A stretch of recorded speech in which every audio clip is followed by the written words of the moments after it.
been a wild regular season here in the Prismatic Draft League, and now it's time to jump into the playoffs. As a reminder, this is the playoff field in seeding order right here. Of course, I upload my own sets on Mondays, so you can have already watched the 1 versus 8 matchup, and if you haven't, by all means go check it out. It won't be in this video, it'll be in the one from Monday, the previous one on the playlist. But we are going to take a look at the other 3 quarterfinal sets here, and I think it's going to be an interesting time. Before we do, of course, as is tradition around here, let's take a look at all of the playoff teams, give each roster a shout out, and this will be one final look at all of the rosters that are still contending for a championship this season, starting with the 1 seed Ontario Minchinos. And as always, there's a Pokemon in the bottom left that got my attention one way or another over the course of the season. Something I noticed when I was making these images, a lot of these playoff teams never actually made a trade in the entire season. The Minchinos did. They swapped out Shellos for Minchino, but that's not really much of... That's more of a symbolic trade that doesn't really have much impact, and we're going to see a lot of teams here that made no trades at all. But I've talked up the Minchinos roster many times over, including playing them in back-to-back weeks in the regular season finale and then the quarterfinals. So you already know, if you've been watching, what all these Pokemon do. I have picked Mimikyu for the shout-out in the bottom left there because it's a really easy Pokemon to sleep on this team. They have so much to scare you with the Rain Mode, the Water Spam, the Perish Trap, that you can kind of forget about Mimikyu, and then as soon as you do, because it has that free setup with Disguise, it just becomes an absolute menace that rips through your team. There were a lot of times when I was preparing to play this team that I would start to work out a game plan, and then I'd realize, oh, I didn't account for Mimikyu. I think I'm just going to lose to that if I don't make some kind of adjustment for it. And I think a lot of their opponents probably got into situations like that over the course of the season, especially judging by Mimikyu's results. The number 2 seed is the Winchester Walreins. Their coach, of course, uploads all of their games on the channel Reckless Trico, which will be linked in the description. So you can get a first-hand perspective on the Walreins over there. This is, by the way, the first of our teams here that never made a trade in the entire season. I vaguely thought that they had, and I was a little bit surprised to see that when I was preparing this. This team has a lot of very scary setup modes, but also we've seen them win some matchups by just using tanky Pokemon like Abomasnow and Donphan to overwhelm the opponent, so they don't have to rely on setup, but they also have a lot of ways that they can make it go. Whether that's the Dragon Dance Fracture, which we've seen do crazy damage even when it's burned, Calm Mind Vaporeon, which can benefit a lot from Follow Me support from Sentret, or Aurora Veil from Frostlass or Abomasnow. The Valley Drum Ice Cube hasn't really put in work this season, but they do always have that available. They have Zorua to play tricks and create openings for setup mode in that way. And then, of course, the Blaze Breed Paldean Tauros, which I feature down here in the bottom left, not only rounds out their type coverage on this team very nicely and just is a strong tanky Pokemon in its own right, but it also has the Nightmare setup option with the Frostlass clicking Frost Breath for a guaranteed critical hit into a resistance. Being a fire type, it doesn't have to Terrace Slice to resist the Frost Breath, and then when it gets crit, it gets to +6 attack thanks to Anger Point. So that's a very scary, explosive mode that they can bring out any given week, and I think they've been pretty smart about bringing it at least a couple of times over the course of the season, but not spamming it so much that everyone sees it coming. And of course, there was that very funny week where they tried to pull that setup off, and then the Tauros was crit by a fake out, and that activated the Anger Point. So that's a memorable moment from this season. In the number 3 seed, we have the Tiny Crowns. This was a team that I had a little bit of trouble getting my head around at first, I think. I don't really remember what I said about it in the draft recap, but it's an interesting mix of Pokemon. Some of the synergies are not necessarily very obvious, but we have seen these Pokemon put in a ton of work over the course of the season. The Drifloon even went crazy in Week 8. I think the fake-out duo of Raichu and Alolan Persian have been a lot of the key to this team's success, and you can see I have Raichu in the special shout-out spot there. Because Raichu it's hit surprisingly hard in this low stat format. It's gotten a lot of big KOs for them and some funny crits into teammates and opponents. But also, yeah, that fake out blunder with the Persian and the Raichu has done a lot to create openings for Pokemon like Hisui and Lilligant, Golduck, Sandslash, sometimes the Trick Room mode with Chimecho and Camerupt, although we haven't seen a ton of that over the course of the season. This feels like kind of... In large part, this kind of just feels like a Good Stuffs team. I don't know if Good Stuffs is even the right term. A lot of these Pokemon did not stand out to be as especially good in the draft, but they have a well-rounded mix of Pokemon that can cover for a lot of different matchups. They do have a very strong fast attacker in the Hisui and Lilligant, and then the Raichu and Persian fake-out spam with some really disruptive sets and some really creative techs week after week. have enabled this team to break through as, again, one of our top seeds, number 3. The number 4 seed is, of course, Pendragon United. This team, I could have put Crawdaunt in the bottom left, and I was thinking about it for a while, because Crawdaunt has been clearly their most broken offensive Pokemon over the course of the season, an absolute menace, especially enabled by the rain support from Pelipper, and the redirection from both Pachirisu and Raichu, protecting it from electric-type attacks. But the Rhydon itself has put in crazy work some weeks, using defensive Terra types to become extremely bulky and hard to remove, and breaking through opposing teams with Stab, Rock Slide, and the like. Some of the other Pokemon on this team have not been showing up so often over the course of this season. The Vikavolt has been another powerful attacker paired with Crawdaunt or Rhydon at times. The Glaceon has shown up here and there. The Mischievous has been fun to watch with the Imprisoned Trick Room tech to shut down opposing Trick Room.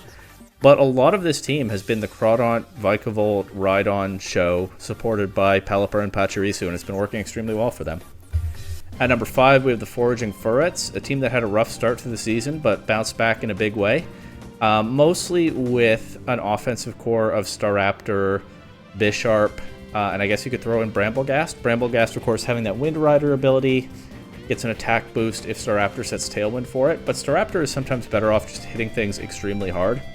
It's been very scary to play against. When I played them in, I think, week 4, my whole game plan revolved around Iron Defense Torkoal, and it did work out, but the Staraptor was doing so much damage even after an Iron Defense that I was worried for a little bit there. Some of these other Pokemon have not necessarily put in the same kind of work, and some of them we haven't seen much of over the course of the season. The Dedenne has been nice as a fast, disruptive fairy type, but I think the Weezing has been the clear standout star for this team. Of course, Galarian Weezing was banned during the round of coach bans that preceded the draft. And so Cantonian Weezing is the only... I think Coughing gets neutralizing gas too, but I don't think anyone has it. Cantonian Weezing is the only good Pokemon with neutralizing gas in this format. And this has been a format where a lot of Pokemon rely on their abilities, where nothing in this format has very good stats, except maybe arguably Evolutions, just because they inherently have more stats than everything else, because the format is base stat total cap, but special allowance for Evolutions. A lot of Pokemon have been using their abilities to make up for the stats that they don't have over the course of the season, on my team and many others. And so pretty much no matter who you are, whatever game plan you're throwing at the Furrets, you really have to account carefully for the Weezing, because it's immediately just incredibly disruptive. In the number 6 seed, we have the Azurbe Chatots. This has been a fun team to watch over the course of the season. The game plans have been, I would say, a lot of the time fairly simple. It's at least compared to something like the Tiny Crowns, bringing items I've never seen in a VGC format before, and crazy synergies with some of their Pokemon. With the Chatots, it's been a lot more straightforward than that over the course of the season, but it's been very dangerous, very effective. A lot of their game plans have revolved around setting up Bastrodon as a late-game win con. Bastrodon is, of course, extremely bulky in this format. It does have some very exploitable weaknesses, but you can terrestrialize around those. And with Iron Defense, it gets its physical defense up to even crazier levels very quickly, and of course boosts that body press. And we've also seen this coach not afraid to have the Bastrodon run coverage that you might not expect, like Ancient Power, I think, at some points. Not that running a rock type attack is all that unexpected, but you don't really expect special coverage from a Bastrodon, and it's been valuable in some matchups where the body press was not quite enough by itself. Then you have some amazing supports for this Pokemon in Thwackey, Drifblim, and Comfey, which synergize really nicely together because, of course, Thwackey sets up the grassy terrain with its Grassy Surge ability. Drifblim can run a Grassy Seed to activate Unburden, go faster than pretty much anything else, and then it can set Tailwind if you want. It can spam things like Will-O-Wisp and Strength Sap. It can set Trick Room if you want. That doesn't actually benefit from Unburden, but it's a bulky-ish Pokemon in its own right. And then, of course, Comfey can click the Floral Healing to heal Bastrodon. The healing is boosted by Grassy Terrain, so it synergizes with Thwackey in that way, but it also just has priority Fairy-type Stab. It doesn't hit super hard, but it can help Bastrodon deal with some of its weaknesses, as can the Alchemy, which can run Decorate, but we've more often seen setting up in its own right as an alternative setup option to Bastrodon. And then the one thing, well, there's also the redirection support from the Elekid, and then the one thing that it seems like it might be missing at this point in this spiel is immediate burst damage that doesn't require setup, but they actually have had plenty of that over the course of the season from the Passimian, and to a lesser extent the Floatzel. But a lot of their game plans have involved Passimian just throwing off attacks and grabbing quick KOs, but building toward a setup Bastardon endgame, and it's worked extremely well more often than not. The number 7 seed is the Hisuian Houndstones. It's another team that had a rocky start to the season, although they kept all of their sets close. They had a crazy mismatch between win-loss record and differential at one point, where they were under 500 in their record, but their differential was actually very good because they were taking close losses and not close wins. But they put it together, strung some wins together toward the end of the season, and this is another sort of well-rounded mix of Pokemon that have complemented each other nicely over the course of the season. It's hard to pick one standout star for this team. The Flamigo has been a menace as their main fast attacker, and that's why I have it down there in the bottom left. But I really feel like it's been a matter of teamwork for the most part with the Houndstones. They have, of course, side spam options with Indeedee and Slowbro, a Trick Room mode with Bronzong, Slowbro, and Piloswine. Salazzle can also be a fast attacker, or can be disruptive with moves like Fake Out and Poison Gas. Those are the main things on this team. The Vivillon, of course, gets Tailwind and a number of strong support options, or can set up with Quiver Dance, which we've seen it do. But usually they bring a mix of different kinds of speed modes. It's pretty typical with this team to see Tailwind and Trick Room setters available at preview. And then it's a question of how they're going to attack you and try to pick apart your team. And they've been very good at finding adjustments over the course of a 3-game set. And yeah, just a solid mix of Pokemon with good synergies just breaking through. That's how this team operates. But the Flamigo has been especially fun to watch. And of course, the number 8 seed is our own Halifax Masquerain Men. And we'll start this week with Pendragon United taking on the Foraging Furrets. And it's pretty much the typical Pokemon that we're used to seeing from both sides, although the Furrets have brought the Dugong. I believe they explained in the Discord after the set what the Dugong was here for, but I don't remember. Let me see if I can find it. Because it is nice to actually have knowledge like that and not just have to speculate.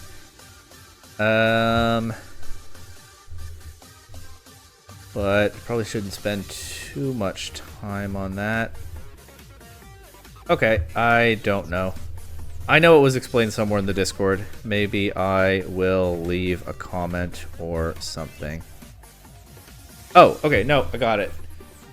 It was for end games against Terra Dragon Rhydon. Okay, makes sense. Because that could be a menace for things like Dedenne and Bramblegast. But we do have here the Staraptor Bramblegast duo, so the possible Wind Rider setup. We have the Weezing, we have the Bisharp, we have the Dedenne, all the usual stuff we expect from that team. And on the Pendragon United side, there's actually no Crawdaunt. Wait, I did not look closely until now. There's no Crawdaunt. Glaceon is here instead. Interesting. So they have the Pelipper, presumably to set up the rain. Although, of course, in neutralizing gas, it might be unable to do that. It could run an ability shield, or they could just pressure the Weezing off the field or knock it out, but yeah, there's no Crawdaunt. But the Rhydon could put in a lot of work against Bisharp, Weezing, Dedenne, even Staraptor, if it's positioned right. So the Dugong does make sense to me. Of course, it also matches up well into Rhydon before Terra, and even if it's Terra Grass Rhydon, which we've seen before, the Dugong has coverage into it at least. I guess the Rhydon is an important piece to cover for the Furrets side. What is the United game plan here? I mean, Vikavolt should be very strong into this team. Pelipper might be as well. The Glaceon is potentially an offensive threat into Staraptor and Bramblegast. And Weezing, because Weezing's bulkier on the physical side. But let's just jump in and see. Playoff time, as they say in the chat. Alright, we see Weezing and Bisharp leading against Pelipper and Mischievous. Bisharp goes Terra Dark immediately as Mischievous protects. Pelipper just U-turns out against the Weezing, and we'll see Nuzzle Magnet the Rhydon come in. That takes a lot from a Terra Dark Throat Chop. That Bisharp has been hitting so hard all season, and this is no exception. Mischievous will avoid a Sludge Bomb there. Now Mischievous takes a Throat Chop. It's knocked down to its Focus Sash.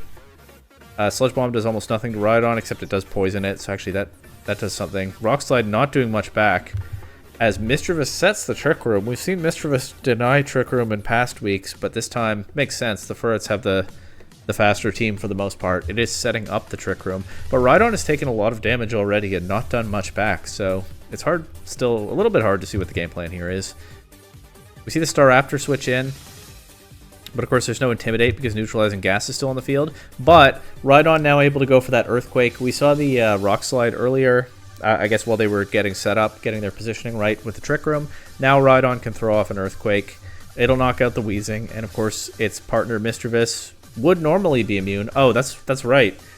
Neutralizing Gas is such a weird ability to think about. Mischievous is actually knocked out by its partner's Earthquake because its Levitate is switched off. So not immune to ground, and that's why they couldn't click Earthquake on the previous turn, because they needed to get the Trick Room set up before knocking out their own Mischievous. The Neutralizing Gas is gone now, and there's still no Intimidate from the Staraptor, so it's running Reckless, I guess. Yeah. We see Bisharp is back, but now Vikavolt is in. Vikavolt actually should be threatening a lot of damage in Trick Room here. Goes Terra Electric immediately. A Sucker Punch takes out the Rhydon. But Vikavolt just throws off a Discharge and gets 2 KOs. That's so cool.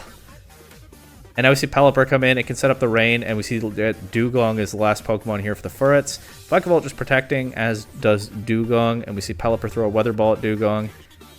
And there's still one turn of Trick Room left after that. I think Dugong's just going to drop this Discharge. Pelipper does as well. Vikavolt indiscriminately taking out all the other Pokemon on the board. Of course, if it were next to Rhydon, the Discharge wouldn't be damaging its partner then, but the Rhydon was KO'd. But they don't need the Pelipper anymore. Vikavolt, Terra Electric just goes crazy and wins it. So there we go. That was the game plan for Pendragon United in Game 1. Get the Trick Room set up with Mischievous. Get rid of the Wheezing. I guess that's not necessarily that important to the Vikavolt, because Vikavolt's ability doesn't help it offensively. But Discharge Vikavolt, that was a real spectacle. Let's see what they have for it in Game 2.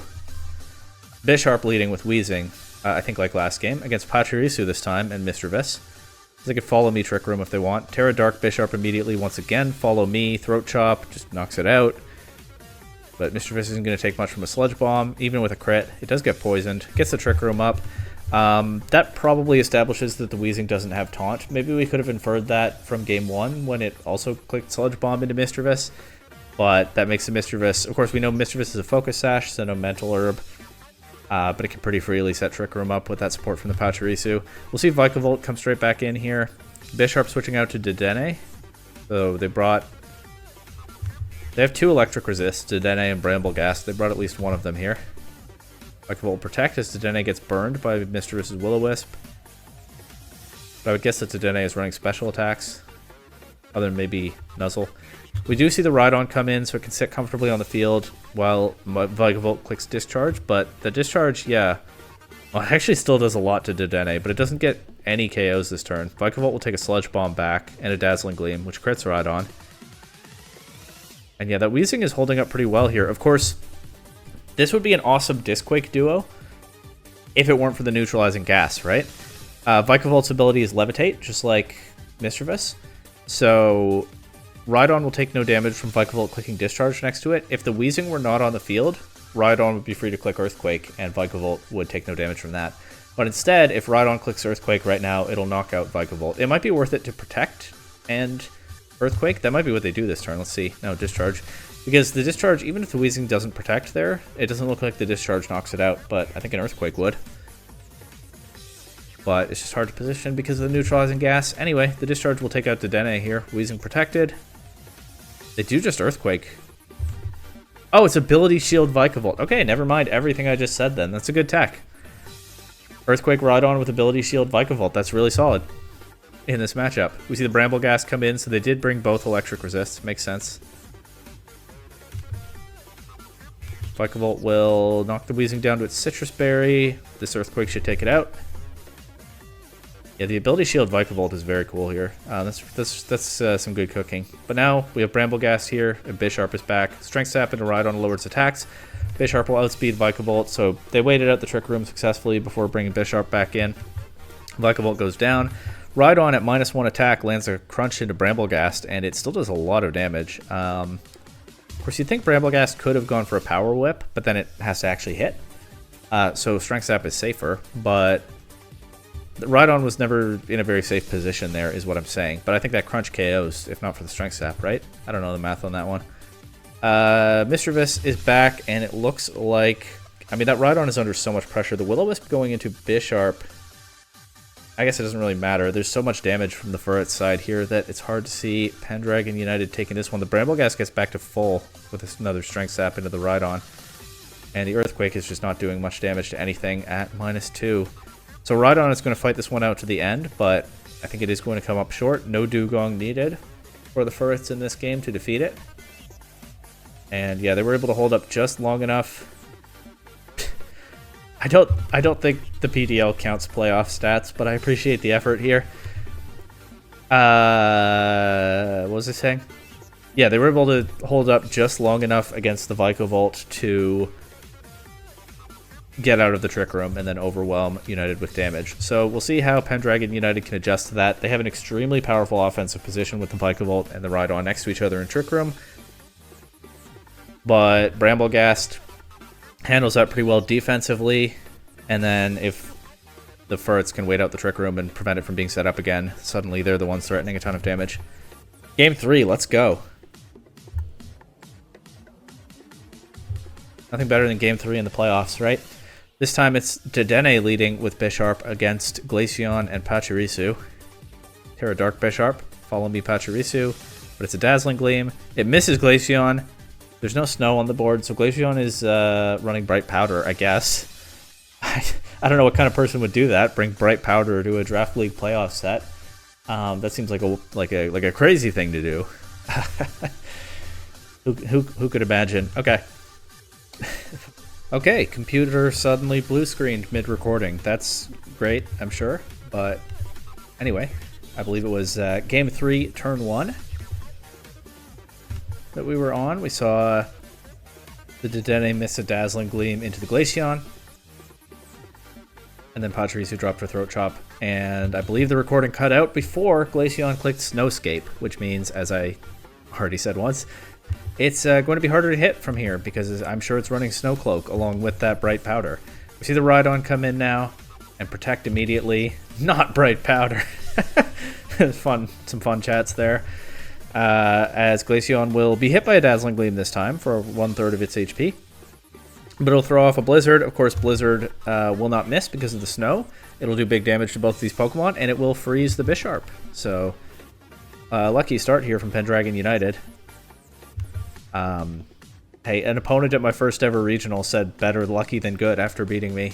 So, that's how it goes, right? The Bramblegast switches in. Now, I think Blizzard is a wind move, which means Bramblegast will be immune to and powered up by it. I could be mistaken, but I think it is. And sure enough, Bramblegast immune to the Blizzard. Could cause a bit of trouble for this Glaceon, especially since Trick Room's not up, but Bramblegast did take a ton from Rock Slide just now. So we'll see what it can do with this attack boost. Of course, we know that Strength Sap into Rhydon fully heals it, at least the first couple times. But a lot could come down here to this Bisharp thawing, and to what other moves the Glaceon has besides Snowscape and Blizzard. Rhydon will go Terra Bug here, but the Strength Sap will work all the same. Get Bramblegast back up to full. Bisharp stays frozen. And is knocked down to its Focus Sash by a Freeze Dry. So it has a Focus Sash that'll keep it on the field for now, but we know that Glaceon does have coverage for it. And actually, Rhydon still was able to move. I forgot about that. It does knock Bramblegast out with a Rock Slide. So Bramblegast, Blizzard immunity, looked like a nice tech there, but in the end didn't accomplish a whole lot. Maybe if Bisharp had been able to move, it would have.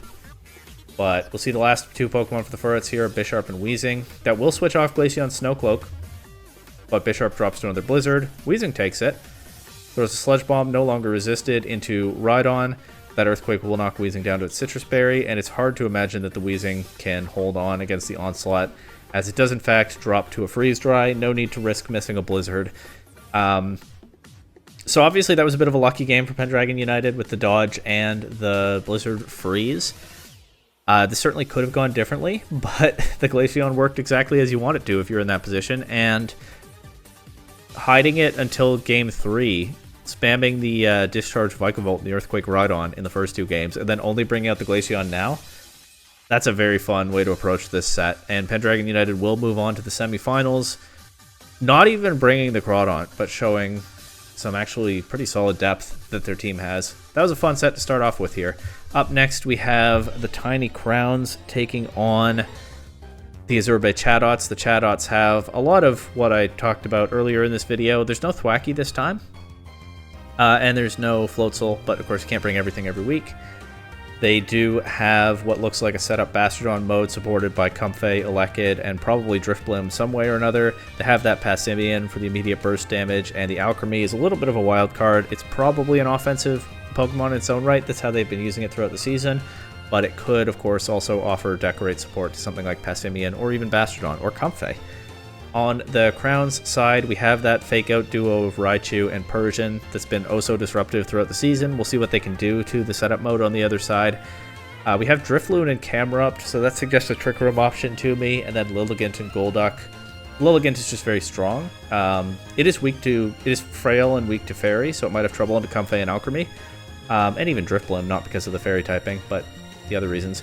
But it could certainly be a threat to Bastardon. But yeah, it might be hard to get the Lilligant going in this matchup. The Golduck is always kind of a wild card, though. I never know what they're cooking with that. We see Raichu leading with Drifloon against Driftblim and Elekid. So Drifloon versus Driftblim immediately here. A lot of fun to see. And electric types on the other sides. Elekid will use Follow Me, redirect a Volt Switch. Doesn't do very much damage, but that will get the Lilligant in. And the Drifloon, although I called out that it might be setting Trick Room for the Camerupt, here it actually sets Tailwind for Lilligant. As the Driftblim sets Trick Room. Okay, so that might be one of the least comfortable feelings in Pokemon when you set Tailwind and your opponent immediately sets Trick Room. It's sort of the most on-the-nose way to be caught out of position in the whole game, I think. It happens to me not too infrequently. But the Chatots do seem to have pulled that off against the Crowns here. And we'll see what kind of offense is coming out in the back because, I mean, the Driftblim could attack, maybe, but they probably have two offensive Pokemon that are supposed to be supported by these. Still to come out. We'll see if the Lilligant can create a threat that makes it hard for them to reposition, although against Driftblim that might be difficult. But yeah, it looks like a very strong position for the Chatots right now. They taunt the Drifloon. Now if it has Trick Room, it can't reverse the Trick Room. That's my best guess as to what that's about, although there are other support options that they might be wanting to shut down. However, we also see Driftblim target an Air Slash into the Lilligant, but Lilligant protects. That'll kill turn of the Trick Room. Driftblim just goes straight for... Drifloon, I keep saying the wrong names, just goes straight for a Nightshade into Elekid. Does some decent chip, but another one will not KO. We see the Raichu switch in, see another Follow Me, Air Slash into Raichu doesn't do much. Elekid now down to 5%. It is surviving very nicely against the fixed damage from the Nightshade, but I will say that's already another turn of Trick Room gone, and still these two Pokemon on the field for the Chatots and not much damage done. So they got some really strong positioning early in this game, but it remains to be seen whether they'll actually accomplish much with it. Raichu knocks out Elekid with a Fake Out, and we see a Shadow Ball into Raichu. Does some decent damage, but again, does not look like another one will KO. Nightshade chip into Driftblim, and it's already the last turn of Tailwind, Trick Room, as the Alchemy comes in. Alchemy just goes straight for a Dazzling Gleam that knocks out Raichu. It is Life Orb Alchemy. It'll get chipped by that. It'll get chipped by Nightshade.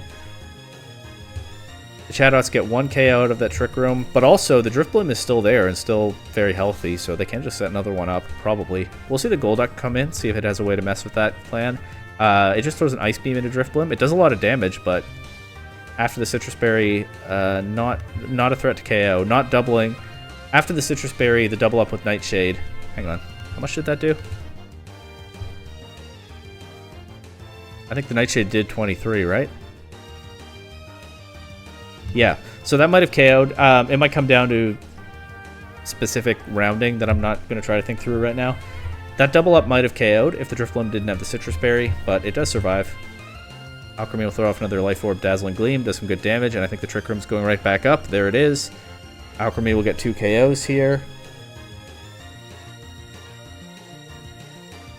And it's just the Lilligant left, and I don't think the Lilligant has much chance against these two Pokemon. That's the thing, the Lilligant has been the most obvious strong Pokemon for the Tiny Crowns throughout the season. It does get a double protect there, but it'll need a triple to get through the Trick Room, and even then, what does it do after that? But it is just not well positioned in this matchup against Alchemy, Driftblim, and we didn't even see the Comfey. The Chatots just have a lot of Pokemon that match up well into the single obvious strongest Pokemon on the other side. And that makes it hard for them to get the Lilligant going. I wonder whether we'll see the Camerupt in Game 2, especially with the Chatots spamming Trick Room in this one. The Camerupt, I'm sure they have things to cover for it, but it looks like it could flip the script on them. It looks like it matches up pretty well into all this. Resists Fairy, obviously strong into Bastardon. Well, yeah, let's see if we see a Camerupt game plan in Game 2. Lilligant leading with Camerupt, okay. Against Drifblim and Passimian this time. So the Chatots mixing things up. They led with 2 more support-oriented Pokemon in Game 1, and now we get that burst damage with Passimian. But that's a good switch up there. But we see Lilligant go Terra Flying immediately. It goes for After You, and Camerupt gets to immediately throw off an Eruption, so Lilligant, fastest Pokemon on the field here. Camerupt is the slowest, but of course After You makes up for that as far as Camerupt goes. The Eruption does a lot of damage to both of these, but no KO. And actually Drifblim after the Citrus Berry, still fairly healthy. Lilligant will take an Air Slash though after the Terra, but Camerupt just drops immediately to a close combat, and that's been the value of Passimian to this team throughout the season. They have the slower setup options, but then sometimes Passimian just knocks things out. And I talked up that the Camerupt could be a problem for them. Well, we found their answer to it. Passimian protecting here around an Acrobatics from Lilligant as Raichu will Volt Switch into Drifblim, but Drifblim tanks it. Drifblim tanking all kinds of hits this game. It can now set the Trick Room up if it wants to, as we see the Persian come in for the Crowns. So after Camerupt goes down, all of their remaining Pokemon are fast. Are we going to see the Trick Room again? Give Passimian another chance to take a KO before it has to deal with this Acrobatics or something. Yes, it is Trick Room from the Drifblim. Passimian will get faked out, though, by the Persian. And Lilligant survives Shadow Ball, so they do manage to get the KO into Passimian. But they still, but now the Life Orb Alchemy comes right back in, and there are 3 turns of Trick Room left, and the Drifblim is low. They might, if they can get damage into the Drifblim, they can probably deny another Trick Room in this game. But just holding up against this Alchemy is going to be difficult, especially with this Persian being the Dark-type form. Lilligant protects here. Of course, we could see Lilligant get a double protect again. Persian is just one-shot by a Dazzling Gleam crit. Don't know if the crit mattered. It's down to just Raichu and Lilligant for the Crowns. Raichu Fake Out stopped by Alchemy's Protect. So the Fake Out spam is helpful to killing Trick Room turns, but there's only so much they can do, right? Persian's gone. Raichu takes a Shadow Ball here for 40%. I guess it can Protect next turn if it has that. Drifblim, Drifblim is knocked out, but it has Aftermath, and it takes Lilligant down with it. So Drifblim, they will deny a second Trick Room, but it does get to put in a little bit more work in this game. And we see Comfey is the last Pokemon for the Chatots. Doesn't matter. Last turn of Trick Room, Alchemy just takes out Raichu with the Dazzling Gleam. And I talked about the Bastrodon so much, but we never saw the Bastrodon hit the field in this set. By the way, the Azure Chatots take the 2-0 win, so Tiny Crowns, after an amazing 7-1 season, are eliminated in the quarterfinals. What a competitive season this has been. But yeah, I talked up the Bastrodon, and then it never hit the field in this quarterfinal set. And the Alchemy just put in a ton of work. The Passimian got that 1 KO. The Drifblim was an amazing support in this matchup. Definitely winning the head-to-head with its pre-evolved form, Drifloon. But I think the Alchemy has to be the MVP of this one. And that, of course, just leaves one more quarterfinal set between the Winchester Walreins and the Hisuian Houndstones. Of course, you can get a first-person perspective on the channel Reckless Trico. But my take with imperfect information, let's go. Last set of the quarterfinals, another 7-1 team against a team that, again, started, I think, like 0-3, but was competitive in every single set and then really heated up as the season went on. Oh, I didn't do team preview, but it's a lot of the typical stuff from both sides. I feel like I see these 6 Pokemon all the time from the Houndstones. And the Fracture is here for the Walreins, so that's interesting. I could see... I don't know. I could see its neutral coverage coming in handy, but I don't really know what it brings to the table here. They do have the duo of Frostlass and Tauros, so the Anger Point stuff could be on the table. I could definitely see Calm Mind Vaporeon here, because if you can, it can threaten Piles 1 and Salazzle, and maybe you can set it up such that it withstands the size spam stuff, especially if you have a Roar Veil with on a Abomasnow or Frostlass. But I think we just have to jump in and see how this one goes. Bronzong and Salazzle leading against Frostlass and Donphan.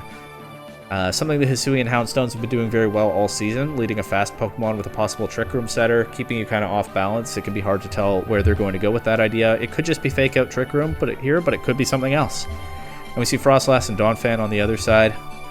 Donphan switching out immediately to Tauros. Are we going to see... No, well, okay, no, we're not going to see a Frost Breath because it's Intimidate Tauros.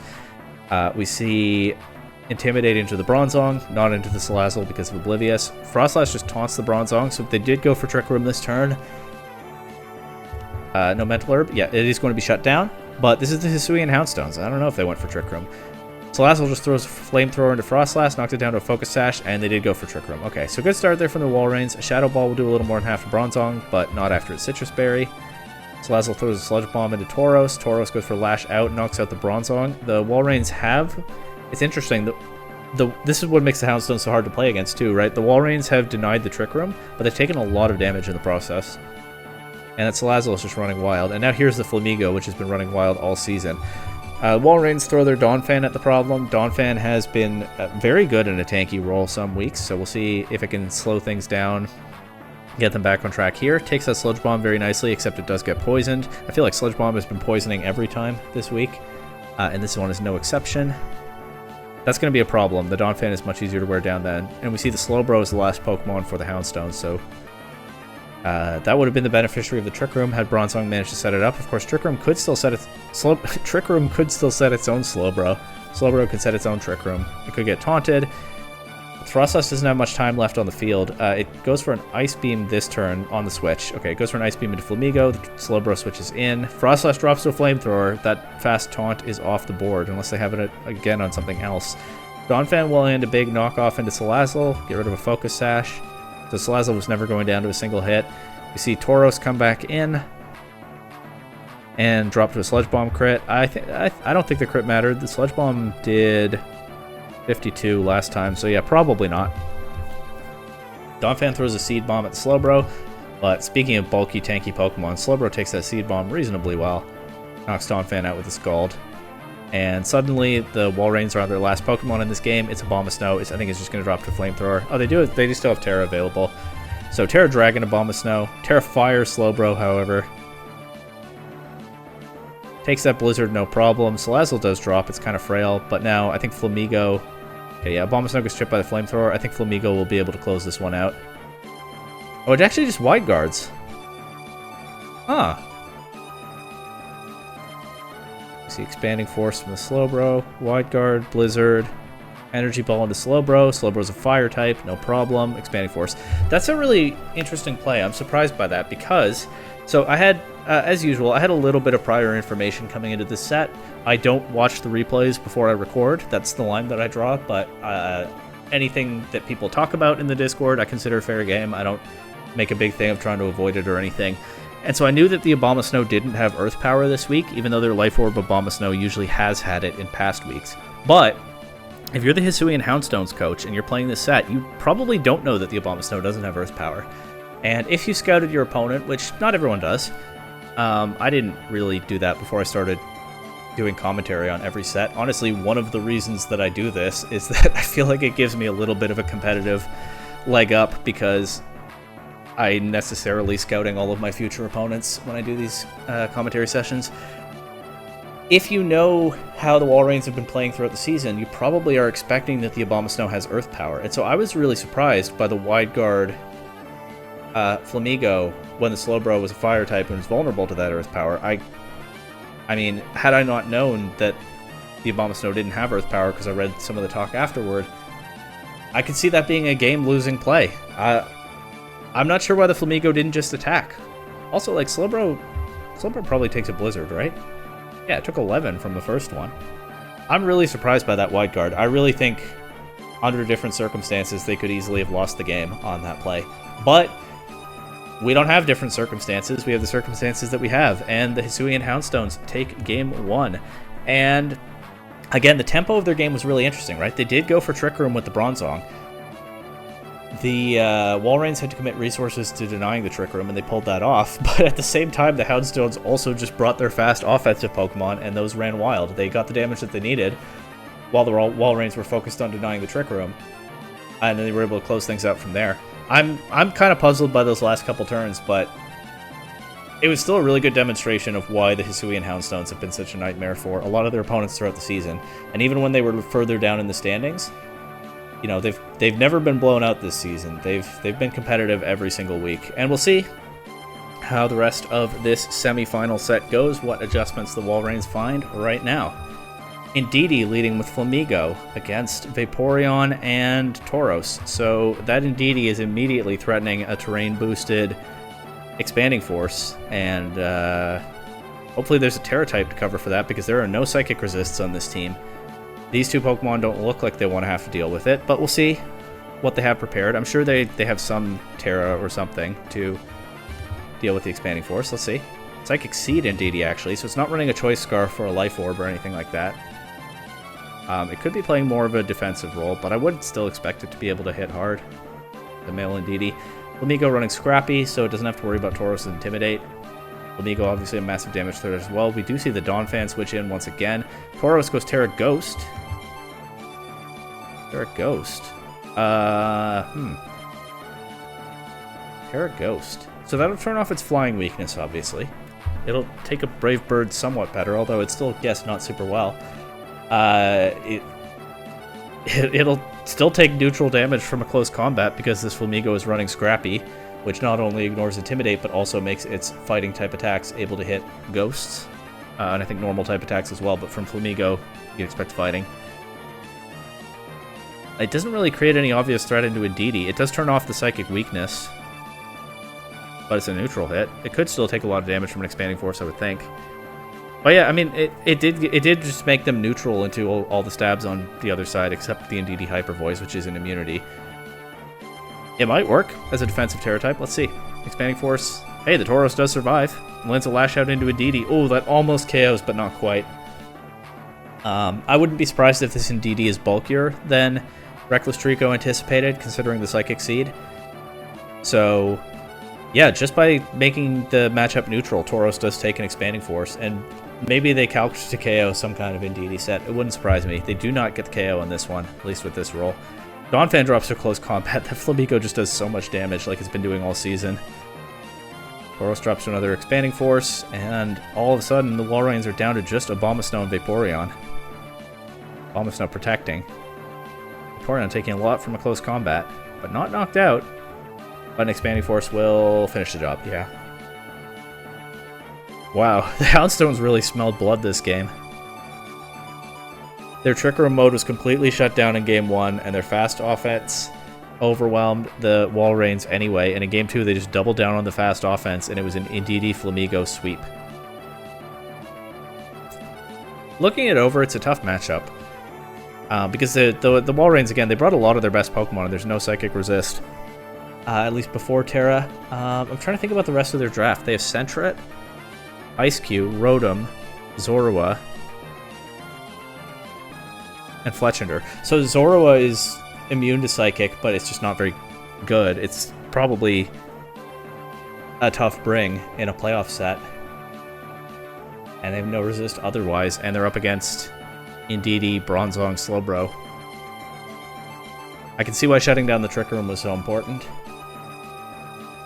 And that left over other openings in the process. So yeah, thinking it over now, I think this was a really tough matchup for the Winchester Walreins all along. And they made a solid effort of it. And I think that, again, under slightly different circumstances, they could easily have won that Game 1. But the Houndstones just went in for the kill here in Game 2. That was wild. And with that, the quarterfinals are over, and all three of the top seeds are eliminated. I've been talking all season about teams that were undefeated for so long. They only took one loss, maybe two in the entire season. Pendragon United at the number 4 seed is now the highest seed left, with the others in the semifinals being 6, 7, and 8.